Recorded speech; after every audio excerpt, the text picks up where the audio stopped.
Welcome student. Today we are going to see that is the economic importance of the bryophyta. So in last lecture we have seen that is the group bryophyta. In bryophyta we have seen that is how the plants are, that is the bryophyta in which the thalloid structure is there. Then plant, it mainly having the two groups, that is liverworts and the mosses. Okay, so in the liverworts we have seen that is the how the thalloid structure is, that is which is the dorsiventrally flattened structure. While in the mosses, that is there is the root like structure which is known as the rhizoid, then leaf like structure which are the leafy appendages, and the stem like structure, that is the main axis. And here also we have seen the how the gametophyte plant body and how the sporophyte is. Then today we are going to see that is what are the economic importance, म्हणजे इथं ब्रायोफायटाचे uses काय आहेत, what are human बिईंगशी related त्याचे importance काय आहेत. So first important that is the mosses or the bryophytes provides food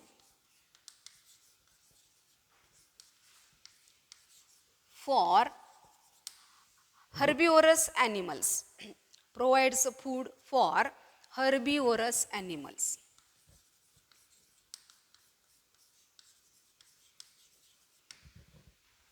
Herbivorous animals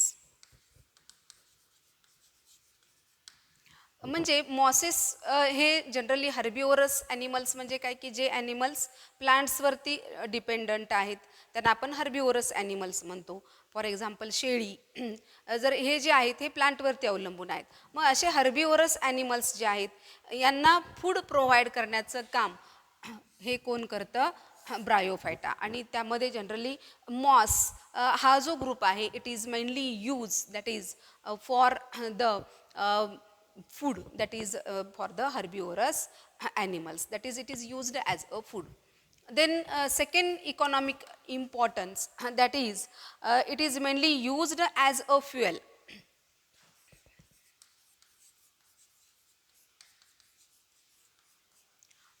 आता fuel म्हणजे इंधन म्हणतो त्याला आपण, म्हणजे ड्राय झालेलं जे काही मॉसेस आहेत त्याचं पीठ तयार केलं जातं आणि जनरली ते हे फ्युएल म्हणून, फ्युएल म्हणजे काय इंधन म्हणून हे जनरली यूज केलं जातं. मग फ्युएल म्हणून यूज केलं जाणारं जे मॉस आहे त्याला ते ब्रायोफाईटचं एक्झाम्पल म्हणजे sphagnum. Sphagnum, it is mainly used as a fuel, that is a moss, that is the sphagnum. Then next, that is due to the water holding capacity, these mosses, these are mainly used as a packing, that is for the transport, that is it is used as a packing material.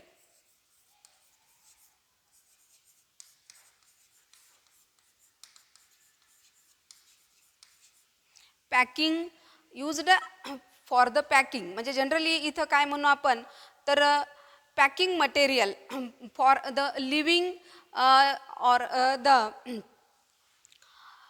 Living materials, म्हणजे generally जे काही fruits असतील किंवा vegetables असतील हे जे आहेत हे जनरली पॅकिंगसाठी म्हणजे it is used as a packing material. It is used as a packing material for the living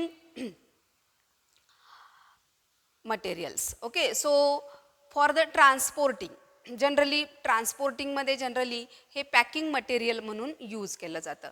okay, so it is used as a packing material for transporting.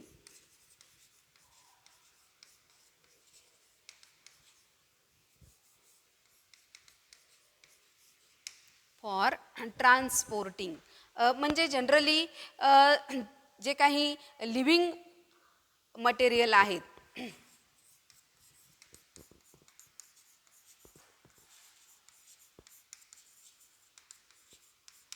Living material म्हणजे generally याच्यामध्ये आपण vegetables किंवा fruits जे असतात हे generally packing करून कशामध्ये या मॉसमध्ये पॅक केलं जातं आणि हे ट्रान्सपोर्टिंगसाठी यूज केलं जातं. म्हणजे जनरली समजा काही फ्रूट्स आहेत आपल्याला की खूप खूप अंतरापर्यंत ते ट्रान्सपोर्ट करायचे आहेत. आलं लक्षात? ट्रान्सपोर्टिंगसाठी वेळ जास्त जाणार आहे. मग हे जे आहे हे मॉस काय केलं जातं तर त्याच्याकडे त्याच्या वरतून हे पॅक केलं जातं आणि त्याच्या आतमध्ये हे जे काही फ्रूट्स वगैरे ठेवले जातात. म्हणजे generally for the transporting it is used.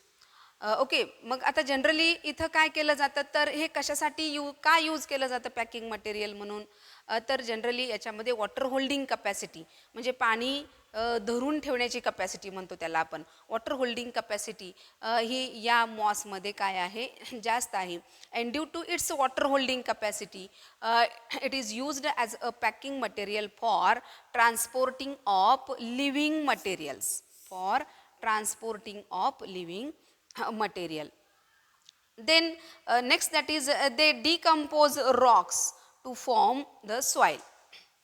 Next economic important, they decompose the soil.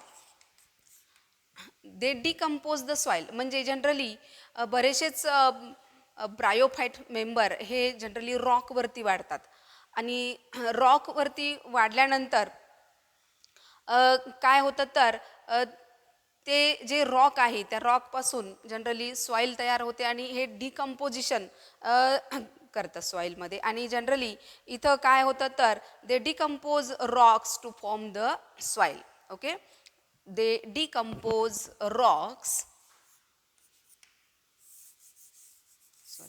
they decompose rocks to form soil. They decompose rocks to form soil. म्हणजे जनरली सॉईल तयार करण्यासाठी हे हेल्पफुल आहे. That is this soil it is mainly used for the growth of the plant. So here that is it make suitable for growth of plant. Make suitable for growth of plant. म्हणजे generally आपण पाहिलं तर रॉक्सवरती मोठमोठे जे Roxx असतात rainy सीझनमध्ये तुम्ही पाहिलं तर हे ब्रायोफायटा जे आहे ते मोठमोठ्या रॉक्सवरती वाढतं आणि रॉक्सवरती वाढल्यामुळं काय होतं तर ते रॉक्सचं जे काही डिकम्पोजिशन होतं किंवा जनरली काय होतं तर रॉक्सचं कन्वर्जन हे सॉईलमध्ये होतं आणि जनरली इथं सॉईल हे कशी तयार होते that is it is suitable for the growth of the plant. म्हणजे जनरली इथं जे सॉईल तयार होईल की ज्याच्यामध्ये फर्टिलायझरचं प्रमाण हे जास्त वाढेल आणि जनरली इथं प्लांटची ग्रोथ ही या एरियामध्ये चांगल्या पद्धतीनं होण्यासाठी मदत होते. So they decompose rocks to form soil that is they make the soil that is suitable for the growth of the plant. Okay. Then next economic importance, that is the fifth economic importance, that is it helps in prevention of soil erosion.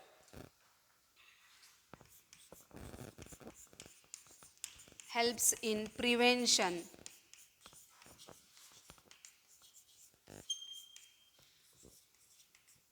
of soil erosion.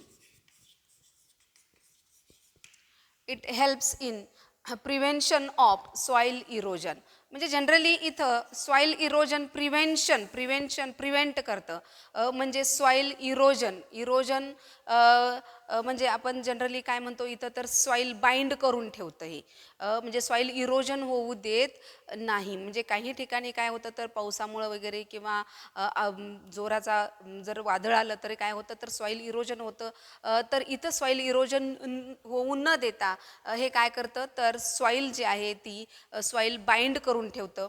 So it is acts as a soil binder. So acts as soil binder म्हणजे हे soil binder म्हणून काम करतं. It acts as a soil binder. हे soil binder म्हणून काम करतं. Okay, so see that is these are some economic importance of the Bryophyta. Generally Bryophyta पाहिलं आपण तर हे जे प्लांट्स आहेत हे कुठे वाढतात तर जिथं कंटिन्यू पाऊस असतो आणि जिथं ओलसर जमीन असते, मॉइस्ट म्हणतो आपण त्याला, तशी पद्धतीची जमीन असते. आणि इथं रॉकवरती किंवा अगदी आपण पाहिलं तर खूप असं भिंतीवरती वगैरे आपल्याला हे ब्रायोफायटा या एरियामध्ये वाढलेले दिसतील. मग इथं इकॉनॉमिक इम्पॉर्टन्समध्ये पहिला इकॉनॉमिक इम्पॉर्टंट काय सांगितला मी, mosses provides food for herbivorous animals. Herbivorous animals म्हणजे जे ॲनिमल्स गवत खातात, अगदी सोप्या भाषेमध्ये म्हणजे जे ॲनिमल्स प्लांटवरती अवलंबून आहेत त्या ॲनिमल्सना काय म्हणतो आपण, हर्बिओरस ॲनिमल्स. आणि हे हर्बिओरस ॲनिमल्सना फूड प्रोव्हाइड करण्याचं काम हे कोण करतं, ब्रायोफायटा करतं.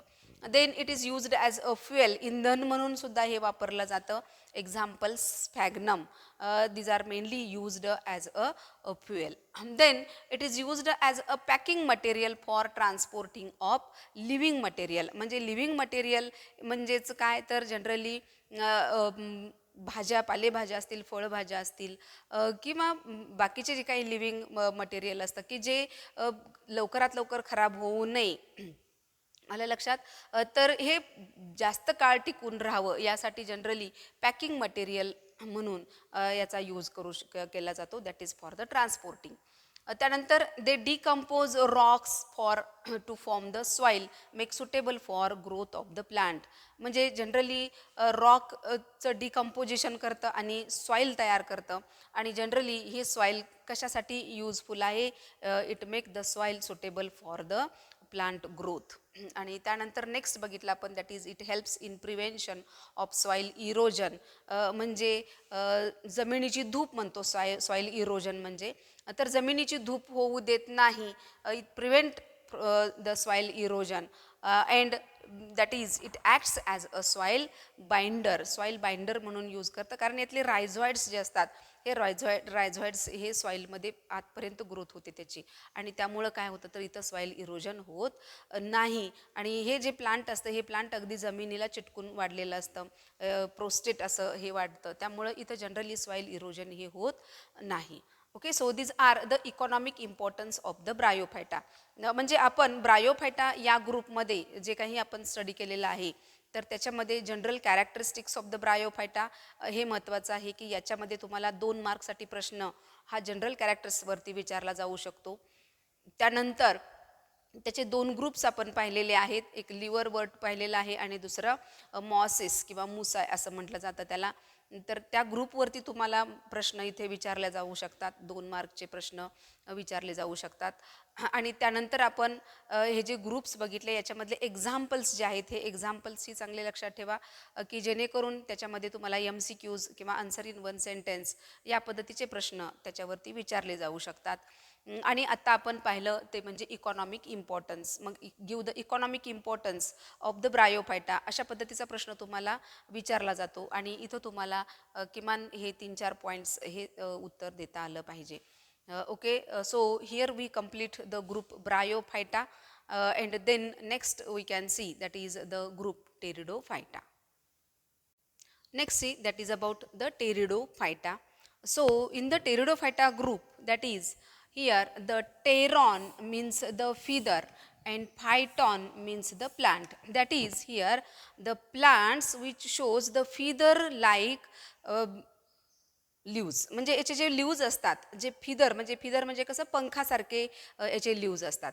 So the Pteridophyta that is in this group that is here it is most that is the terrestrial plant, but it is the first vascular and true land part.